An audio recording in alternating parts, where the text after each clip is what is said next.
sedia mendengar.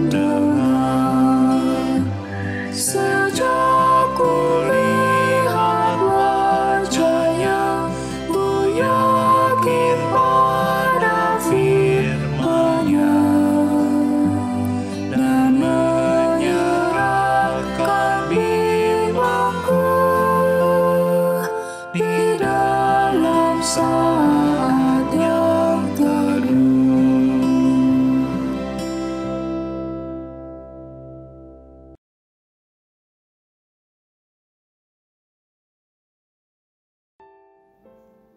Mazmur 115 ayat 14 sampai 15. Kiranya Tuhan memberi pertambahan kepada kamu dan kepada anak-anakmu.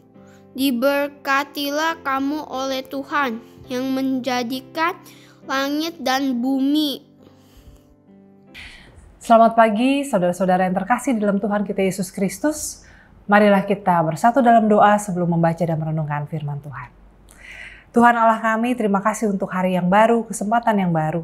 Biarlah kiranya kami boleh menjalani hari kami dengan kebaikan Tuhan dan dengan membagikan kebaikan yang kami alami itu, sehingga hidup kami juga menjadi berkat bagi sesama kami. Firman-Mu biarlah itu yang mengisi dan yang membimbing hidup kami. Dalam nama Tuhan kami Yesus Kristus kami berdoa. Amin. Saudara-saudara, saya akan membacakan Alkitab dari 1 Timotius pasal 3 ayat yang pertama sampai dengan yang ke-7. Demikian. Benarlah perkataan ini. Orang yang menghendaki jabatan penilik jemaat menginginkan pekerjaan yang indah. Karena itu penilik jemaat haruslah seorang yang tidak bercacat. Suami dari satu istri, dapat menahan diri, bijaksana, sopan, suka memberi tumpangan, cakap mengajar orang, bukan peminum, bukan pemarah, melainkan peramah, pendamai, bukan hamba uang. Seorang kepala keluarga yang baik, disegani dan dihormati oleh anak-anaknya. Jikalau seorang tidak tahu mengepalai keluarganya sendiri, bagaimanakah ia dapat mengurus jemaat Allah? Janganlah ia seorang yang baru bertobat agar jangan ia menjadi sombong dan kena hukuman iblis. Hendaklah ia juga mempunyai nama baik di luar jemaat, agar jangan ia digugat orang dan jatuh ke dalam jerat iblis. Demikian saudara-saudara pembacaan firman Tuhan untuk hari ini. Saudara-saudara, di sini dikatakan, orang yang menghendaki jabatan penilik jemaat menginginkan pekerjaan yang indah. Penilik jemaat itu mungkin seperti penatua kalau di konteks kita. Saudara-saudara, mungkin kita ketika mendengar ini akan tertawa, berkata yang benar aja. Masa orang yang menginginkan jabatan gerejawi menginginkan pekerjaan yang indah? Ada juga orang kalau pelayanan di gereja itu, apalagi jadi penatua, malah ada bercandaannya ya, dikatakan menjadi penat dan menjadi tua. Nah saudara-saudara, ini tentu menarik gitu ya. Kenapa Paulus berkata kepada Timotius bahwa orang yang ingin melayani dengan komitmen, waktu, tenaga, bahkan seluruh hidupnya dikatakan menginginkan sesuatu yang indah. Lalu kemudian dilanjutkan oleh Paulus apa yang menjadi syaratnya adalah orang yang tidak bercacat, suami dari satu istri, dapat menahan diri, bijaksana, tidak pemarah, suka memberi tumpangan, sopan, cakap mengajar, dan sebagainya. Saudara-saudara, ini bukannya tambah beban lagi bahwa sudah harus melayani. Kadang-kadang kan orang kan menjadi penatua itu kan lebih karena gak enak hati ya, berkali-kali diminta, masa menolak terus panggilan Tuhan. Tapi sudah melayani, lalu kemudian syaratnya sedemikian rupa. Nah, tapi saudara di sini saya mau mengajak kita untuk melihatnya dari sudut pandang yang berbeda. Kenapa? Supaya kita bisa memahami kenapa Paulus katakan bahwa jabatan pelayanan ini adalah sesuatu yang indah. Bukan soal jabatannya ya. Wah, karena saya tahu ada juga orang yang mungkin mau menjadi pejabat gereja karena terasa keren. Nanti bisa dianggap hebat oleh keluarga besar atau bahkan oleh masyarakat kalau tahu dia seorang penatua di gereja. Tapi bukan karena itu. Nah, kenapa Paulus katakan ini sesuatu yang indah? Karena saudara-saudara, artinya kalau kita diminta untuk menjadi penatua atau kita bisa melayani sebagai penatua, itu adalah sebuah pengakuan dari orang-orang yang melihat kita bahwa kita punya kualitas yang baik. Walaupun mungkin tidak sesempurna apa yang dikatakan oleh Paulus, tetapi itu sebuah pengakuan. Nah, pengakuan di sini tentunya bukan sesuatu yang kita terima dan kemudian menjadikan kita sombong ya, atau merasa tuh saya hebat, saya memang di mata masyarakat, di mata orang gereja saya ini dianggap baik. Jangan, bukan seperti itu. Tapi justru pengakuan ini mengajak kita untuk menjadi rendah hati, menyadari bahwa kita sebetulnya masih banyak kekurangan, tidak sehebat yang diharapkan oleh Paulus tentang syarat seorang penilik jemaat. Dan karena itu, maka kita dengan rendah hati kita mau berusaha supaya dibentuk oleh Tuhan untuk menjadi lebih baik sehingga bisa sesuai dengan kriteria yang ditetapkan tadi. Nah saudara-saudara, dan disinilah indahnya karena kemudian apa? Karena akhirnya kita dikondisikan untuk mengupayakan hidup kita jadi lebih baik. Orang suka berpikir terbalik. Saya nggak mau jadi orang yang jadi pelayan di gereja karena harus keluarganya harus jadi teladan, pekerjaannya juga nggak boleh jadi batu sandungan, karakternya juga harus baik dan sebagainya. Saya nggak bisa, saya belum sampai situ. Saudara-saudara, kita nggak akan pernah bisa kalau kita tidak terpaksa. Kecuali memang kita sudah dari lahir hidup kita tuh memang sudah selalu baik sehingga semuanya memang baik. Tapi kalau kita merasa kita masih jauh dari situ dan kita merasa nggak bisa, kita perlu dikondisikan. Sama seperti orang kalau mau pintar kan mesti sekolah ya.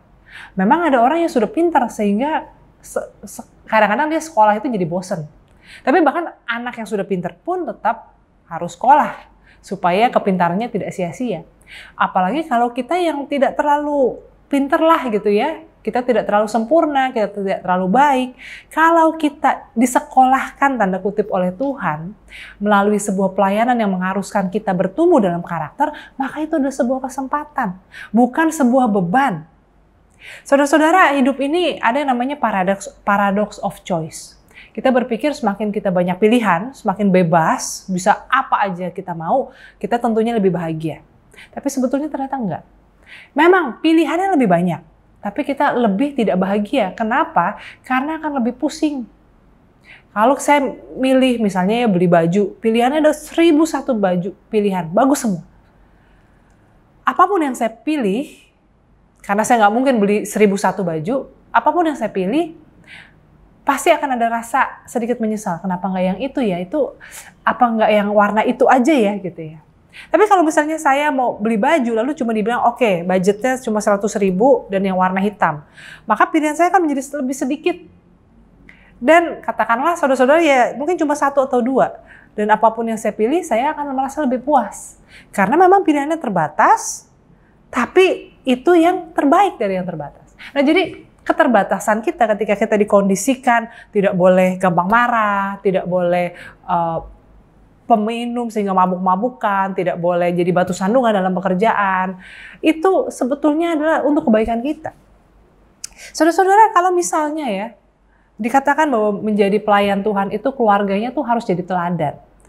Dia bisa menjadi suami atau menjadi istri yang baik dari satu pasangan aja, nggak boleh lebih dari satu. Menjadi orang tua yang dihormati, disegani oleh anak-anaknya, bukankah itu hal yang baik? Lalu kalau saudara berpikir, kalau saya bukan penatua atau kalau saya bukan orang Kristen, mungkin saya udah bercerai. Mungkin saya udah meninggalkan keluarga saya. Apakah itu baik? Bukankah lebih baik kalau karena saya anak Tuhan, karena saya orang Kristen, karena saya pelayan di gereja, maka walaupun keluarga saya punya masalah, saya harus bertahan. Saya harus memperbaiki. Bukankah itu hal yang baik? Hal yang indah. Karena ada kekuatan ekstra selain dari kebebasan kemauan kita, kebahagiaan kita yang membuat kita mau mengupayakan sesuatu menjadi baik. Kalau misalnya kita nggak boleh jadi hamba uang, dikatakan ya, menjadi penilik jemaat tidak boleh menjadi hamba uang, menjadi teladan, dihormati di masyarakat. Artinya kalau kita kerja bisnis mungkin dapat tawaran untuk menyogok atau korupsi dan sebagainya dan kita tolak. Bukankah itu sesuatu yang baik? Kalau kita menolaknya karena kita menyadari kita ini anak Tuhan, kita ini pelayan di gereja, itu hal yang baik. Itu cara Tuhan menjaga kita. Karena saudara-saudara, kalau kita katakanlah kita tidak percaya Tuhan dan kita korupsi, sama-sama juga salah, sama-sama juga jahat. Jadi hal yang baik. Kalau misalnya saudara-saudara dikatakan juga harus menjaga omongan ya, tidak jangan suka bergosip. Kamu kan pelayan di gereja kok kumpul-kumpul gosip gitu ya. Saudara-saudara, itu juga bukan sesuatu yang mengekang. Karena tidak ada yang baik dari gosip. Ketika kita suka menggosipkan orang, maka akan ada gilirannya kumpulan itu akan menggosipkan kita. Jadi kalau kita mengupayakan bahwa perkumpulan kita, persekutuan kita membicarakan hal-hal yang baik, tidak membicarakan orang, tidak ngejulitin orang, itu pun juga hal yang baik. Bukannya membatasi kebebasan kita atau membuat kita jadi munafik, no. Tetapi membuat kita dikondisikan untuk bertumbuh. Nah, disinilah sekali lagi kenapa kalau kita dipanggil untuk menjadi pelayan Tuhan, itu adalah sesuatu yang baik. Makanya jadi pelayan Tuhan itu bukan cuma sekedar aktivitas. Bukan cuma mengerjakan program pelayanan di gereja. Bukan cuma datang lalu nyanyi, misalnya jadi pemandu. Bukan cuma jadi penatua itu datang rapat, mengerjakan tugas di gereja ataupun tugas organisasi. Bukan. Ketika kita menjadi pelayan Tuhan, kita diberi identitas baru yang harusnya membuat kita semakin sadar bahwa kita sedang menjadi saksi Kristus di tengah dunia. Sehingga hidup keluarga kita, hidup pribadi kita, tingkah laku kita, cara kita mencari nafkah, semuanya itu diharapkan sejalan dengan kehendak Tuhan. Dan sekali lagi saudara-saudara, itu adalah sesuatu yang indah. Jadi jangan takut melayani, karena itu adalah sesuatu yang indah. Tuhan memberkati. Mari kita bersatu di dalam doa. Tuhan Allah kami mengucap syukur kepadamu untuk kesempatan kami boleh melayani Tuhan dengan hidup kami. Walaupun dalam pelayanan itu ada banyak suka maupun duka yang terjadi, tapi kami percaya semuanya itu Tuhan pakai untuk membentuk karakter kami menjadi lebih baik, menjadikan hidup kami lebih bermakna, dan menjadikan hidup kami juga semakin menjadi berkat bagi sesama kami. Untuk itu biarlah kiranya tidak ada dari kami yang menolak panggilan pelayanan, dan tidak ada yang mengerjakan pelayanan itu dengan setengah hati, tetapi dengan sungguh-sungguh memberikan yang terbaik. Kami juga bersyukur Tuhan untuk para pelayan Tuhan, baik di GKI Surya Utama maupun juga di berbagai tempat lainnya, di gereja Tuhan di seluruh dunia. Mereka yang mau memberikan diri untuk melayani, biarlah kiranya Tuhan juga menolong agar mereka bisa melakukan pelayanan untuk kemuliaan nama Tuhan. Tuhan yang berikan mereka kemampuan, kesungguhan, ketulusan, dan juga kerendahan hati. Saat ini Tuhan, kami juga mau berdoa untuk kesatuan hati para pelayan Tuhan di GKI Surya Utama. Dalam segala keragaman kami, biarlah kami boleh saling melengkapi. Dalam perbedaan kami, biarlah kami boleh saling memperkaya. Dan untuk itu, mampukan kami untuk membuka hati, membuka pikiran, sehingga bisa saling menerima, saling belajar, dan jauhkanlah kami dari roh yang memecah belahkan kami, dari kepentingan-kepentingan pribadi, dari kecenderungan untuk disukai, bukannya untuk melakukan apa yang benar dan yang sesuai dengan kehendak Tuhan. Pada saat ini Tuhan, kami juga mau berdoa untuk kondisi pandemi di tanah air kami, termasuk juga di seluruh dunia. Tapi secara khusus Tuhan, biarlah kiranya pemerintah Indonesia boleh bersikap dengan tepat, dengan tegas dalam berbagai kebijakan. Dan juga Tuhan, tolong kami sebagai masyarakat untuk juga hidup menerapkan protokol kesehatan dengan bijak, dengan sungguh-sungguh, menahan diri dari berkumpul. Dan biarlah gereja Tuhan juga boleh membuat kebijakan-kebijakan yang tepat. Sehingga walaupun saat ini kami kembali beribadah di rumah masing-masing, tapi kerinduan kami, kecintaan kami akan tubuh Kristus tidak berkurang, bahkan terus bertambah. Tuhan, kami juga mau serahkan kehidupan kami dalam pekerjaan kami, dalam rumah tangga kami, dalam kehidupan kami di keluarga besar, pergaulan kami, keseharian kami ke dalam tangan Tuhan. Tuhan yang tolong pimpin kami, Tuhan yang sertai kami, sehingga kami boleh menjalani semuanya dalam hikmat Tuhan, dalam kasih yang Tuhan berikan. Kami juga berdoa Tuhan bagi saudara-saudara kami yang sedang bergumul dalam pekerjaan, mereka yang mungkin usahanya kembali terdampak dengan pandemi gelombang ketiga ini. Tuhan yang sediakan, Tuhan yang cukupkan, dan biarlah kiranya Tuhan tunjukkan kasih kuasa pemeliharaan Tuhan, sehingga kami boleh semakin berserah dan percaya kepada kuasa Tuhan. Kami juga mau berdoa Tuhan untuk berbagai ketidakadilan yang terjadi, baik dalam pikiran, dalam wacana, maupun juga dalam sikap perbuatan. Kami berdoa agar ketidakadilan itu boleh diakhiri dan keadilan boleh ditegakkan.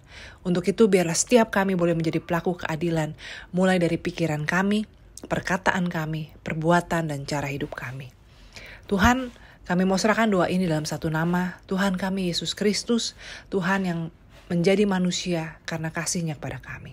Dalam nama Tuhan Yesus Kristus kami berdoa. Amin.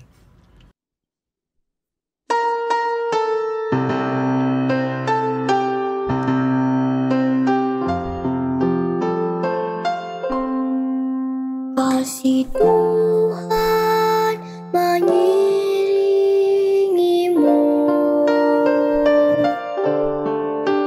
dan sayap-Nya melindungimu.